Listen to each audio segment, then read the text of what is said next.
नमस्कार प्यारे साथियों, मैं हिंदी व्याख्याता कविता शिवराण आज के इस वीडियो में आपका हार्दिक स्वागत करती हूँ। कैसे हो आप सब? उम्मीद करती हूँ कि आप अच्छे हैं और खूब मन लगाकर पढ़ाई कर रहे हैं। आज की वीडियो में जैसा कि आप थंबनेल देख पा रहे हैं कि मन जो हो बेलगाम घोड़ा है, इसको हम कैसे अपने कंट्रोल में करें, कैसे इसको पढ़ाई में लगाएं, यानी कैसे इसको एकाग्र करके रखें। क्योंकि साथियों, कहावत है ना, मन के हारे हार है, मन के जीते जीत है।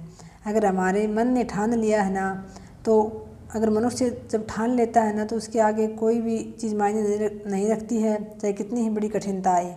लेकिन हम यहाँ विशेष रूप से विद्यार्थियों से संबंधित बातें कर रहे हैं। जो तैयारी करने वाले विद्यार्थी हैं, उनका मन एकाग्र नहीं हो पाता है पढ़ने के लिए। तो मन को एकाग्र करने के लिए क्या करें, आज हम इस बारे में बात करेंगे साथियों। क्योंकि जब भी हम पढ़ने बैठते हैं तो कुछ ना कुछ बातें हमें पीछे की याद आने लगती हैं, चाहे वो कोई हमसे संबंधित अच्छी घटना हो या बुरी घटना हो। लेकिन हमें कुछ ना कुछ याद आने लगता है और हमारा मन पढ़ाई में नहीं लग पाता है। तो साथियों, सारा खेल जो हो हमारे मन का ही है। अगर मन ही एक जगह स्थिर नहीं है तो फिर पढ़ाई कैसे होगी। तो मन को नियंत्रित करने के लिए साथियों, भगवान श्री कृष्ण ने भी गीता में जब अर्जुन को गीता का संदेश सुना रहे थे, तब अर्जुन ने कहा था कि मेरा जो मन है वो वश में नहीं है, मैं मन को वश में कैसे करूं। तो भगवान श्री कृष्ण ने अर्जुन को दो नियम बताए थे, दो बातें बताई थी कि मन किससे वश में होगा। तो उन्होंने सबसे पहले कहा था कि मन अभ्यास और वैराग्य, ये दो चीज़ें बताई थी कि अभ्यास और वैराग्य से जो है आपका मन वश में होगा। तो अभ्यास की बात करें तो ये तो है ही कि करत करत अभ्यास से जड़मति हो सुजान। तो जब साथियों बार बार अभ्यास करने से कोई जड़ बुद्धि वाला व्यक्ति भी विद्वान बन सकता है, तो इसी प्रकार से हम बार बार के अभ्यास से अपने मन को भी वश में कर सकते हैं। इसके लिए हमें पहले छोटे छोटे टारगेट बनाने होंगे साथियों। ऐसा नहीं है कि हम आज ही ठान लें और आज ही ये संभव हो जाए, ऐसा तो नहीं है। सबसे पहले जैसे 30 मिनट का आप टारगेट लेके बैठें पढ़ने के लिए, जब भी बैठें 30 मिनट भी अगर आपको ज़्यादा लग रहे हैं तो आप 15 मिनट का ही लेके बैठे साथियों, कि 15 मिनट तक मैं लगातार पढ़ाई करूँगा। इसके अलावा मैं कोई बात अपने दिमाग में नहीं आने दूंगा, ना ही मैं कुर्सी टेबल पर से उठूँगा। पढ़ने के लिए जहाँ भी आप बैठे हैं वहाँ से मैं उठूँगा। अगर 30 मिनट ज़्यादा लग रहे हैं तो पहले आप 15 मिनट से शुरू करें कि अभी मैं 15 मिनट कुछ भी नहीं सोचूंगा।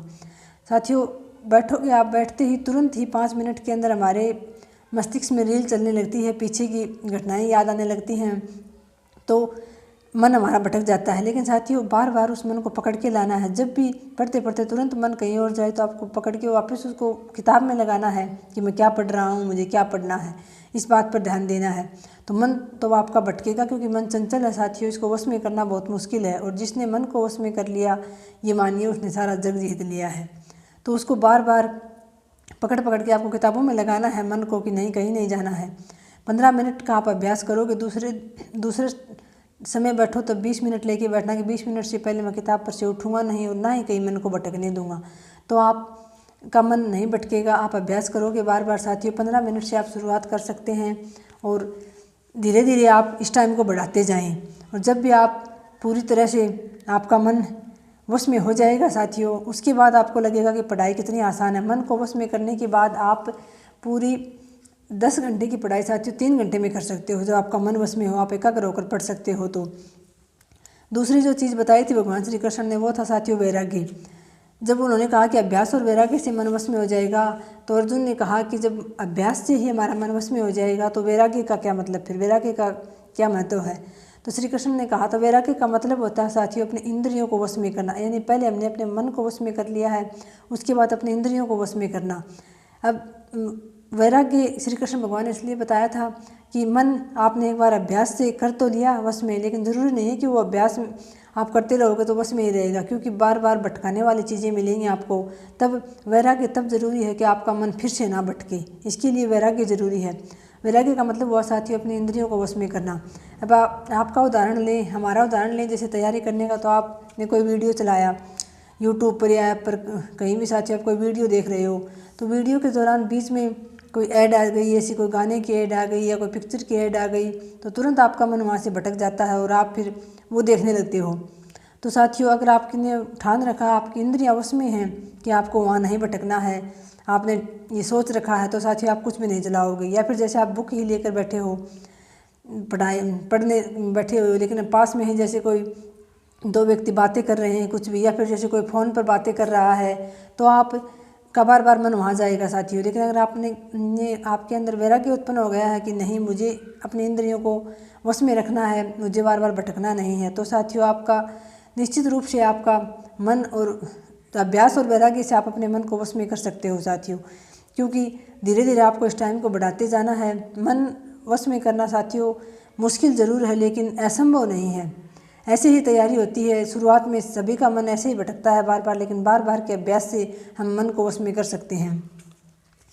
लेकिन पीछे की जो बातें होती हैं उनको साथियों याद करने का कोई सार नहीं है, वो हमें पीछे की ओर ही धकेलती हैं। पीछे की बातें याद करने का मतलब है पीछे धकेलना अपने आप को।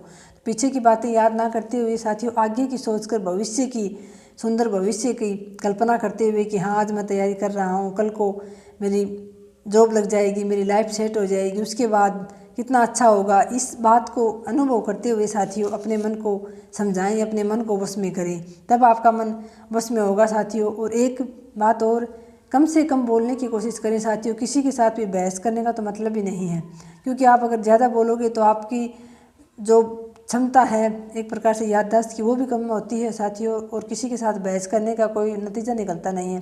तो जितना आप मौन रहोगे उतना आप मजबूत पाओगे अपने आप को साथियों। एक दिन 2 दिन आप अभ्यास करके देखना, मन को वश में करने के साथ साथ आप मौन रहने का भी अभ्यास करना साथियों।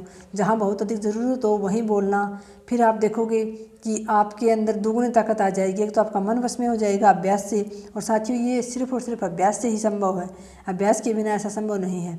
तो आप अपने मन को पढ़ाई में लगाने के लिए उसको बार बार अभ्यास कराएं। धीरे धीरे टाइम आपका बढ़ता जाएगा। 15 मिनट से आप शुरुआत कर सकते हैं, फिर 30 मिनट, फिर 40 मिनट, फिर आप 1 घंटे के लिए बैठिए साथियों। और जब मन वश में हो जाएगा ना, तो फिर आप देखोगे कि हाँ, आपको पता ही नहीं चलता कि कब 2-2 3-3 घंटे आपके बीत जाते हैं और आप कितना क्या मैटर पढ़ लेते हो। ये बार बार भटकने से आपको अपने मन को वश में करना ही होगा साथियों। इसके अलावा फिर कोई और रास्ता नहीं है कि आपकी तैयारी बहुत अच्छी प्रकार से हो जाए। तो अपने मन को वश में कीजिए साथियों। जहाँ बहुत अधिक ज़रूरत हो वहीं बोलिए, मौन रहिए। जितना आप मौन रहेंगे उतना ही आप अंदरूनी रूप से भी और बाहरी रूप से भी मजबूत बनते जाएंगे। तो साथियों आज की वीडियो में इतना ही, मिलते हैं नेक्स्ट वीडियो में। धन्यवाद। जय हिंद, वंदे मातरम।